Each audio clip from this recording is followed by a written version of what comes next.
ಮೈಸೂರಿನ ಸಾಲಿಗ್ರಾಮದ ಸರ್ಕಾರಿ ಪದವಿ ಪೂರ್ವ ಕಾಲೇಜು ಹಾಗೂ ಪ್ರೌಢಶಾಲೆಯಲ್ಲಿ ಶ್ರೀ ಕ್ಷೇತ್ರ ಧರ್ಮಸ್ಥಳ ಗ್ರಾಮಾಭಿವೃದ್ಧಿ ಯೋಜನೆ ಹಾಗೂ ವಿವಿಧ ಸಂಪನ್ಮೂಲ ವ್ಯಕ್ತಿಗಳ ಸಂಯುಕ್ತಾಶ್ರಯದಲ್ಲಿ ವಿಶ್ವ ಮಾದಕ ವಸ್ತುಗಳ ವಿರೋಧಿ ದಿನಾಚರಣೆ ಮತ್ತು ಮಾದಕ ವಸ್ತು ತಡೆ ಜಾಗೃತಿ ಅಭಿಯಾನವನ್ನ ಆನ್ಲೈನ್ ಮೂಲಕ ತಂತ್ರಜ್ಞಾನದ ಮೂಲಕ ಅತ್ಯಂತ ಅರ್ಥಪೂರ್ಣವಾಗಿ ಆಯೋಜಿಸಲಾಗಿತ್ತು. ಇನ್ನು ಕಾರ್ಯಕ್ರಮದ ಕುರಿತು ಮಾತನಾಡಿದ ಧರ್ಮಸ್ಥಳ ಗ್ರಾಮಾಭಿವೃದ್ಧಿ ಯೋಜನೆಯ ತಾಲೂಕು ಯೋಜನಾಧಿಕಾರಿ ಉಮೇಶ್ ಪೂಜಾರಿ, ಇಂದಿನ ಯುವ ಪೀಳಿಗೆಯು ಮಾದಕ ವ್ಯಸನಗಳ ಬಲೆಗೆ ಬೀಳದ ತಡೆಯುವುದು ಹಾಗೂ ಒಂದು ಸುಂದರ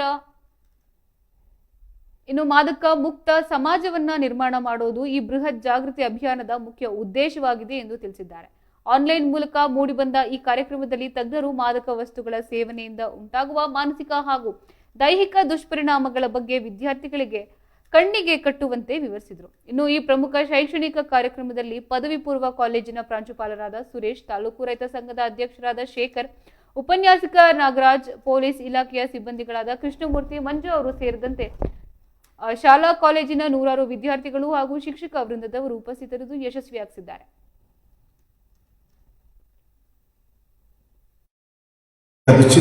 ಬದಲಾಗ್ತಾ ಇದೆ.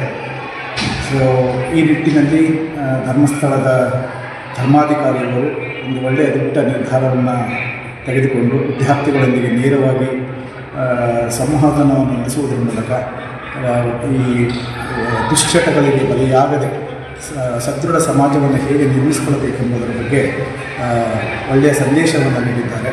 ಅವರಿಗೆ ನಾನು ಈ ಕಾಲೇಜಿನ ಪರವಾಗಿ ಮತ್ತು ನಮ್ಮೆಲ್ಲ ಮಕ್ಕಳ ಪರವಾಗಿ ಅವರಿಗೆ ಮನಸಾರ ತುಂಬುವುದಾದ ವಂದನೆಗಳನ್ನು ಸಲ್ಲಿಸುತ್ತೇನೆ.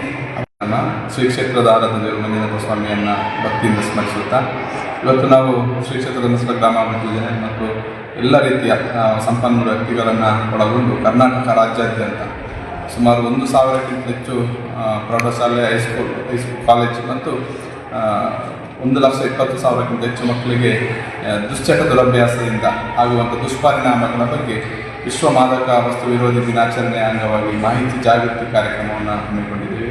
ಸಾಲಿಗ್ರಾಮ ತಾಲೂಕಿನಲ್ಲೂ ಕೂಡ ಇವತ್ತು ಡಿಪ್ಲೊಮಾ ಕಾಲೇಜು ನಿರ್ಲೆ, ಸರ್ಕಾರಿ ಪದವಿ ಪೂರ್ವ ಕಾಲೇಜು ಸಾಲಿಗ್ರಾಮ ಮತ್ತು ಮಿಥಿಲ ವಿದ್ಯಾಸಂಸ್ಥೆ ನಿರ್ಲೆಯಲ್ಲಿ ನಾವು 3 ಕಾಲೇಜು ಮತ್ತು ಹೈಸ್ಕೂಲಲ್ಲಿ ಈ ಕಾರ್ಯಕ್ರಮವನ್ನು ಹಮ್ಮಿಕೊಂಡಿದ್ದೇವೆ.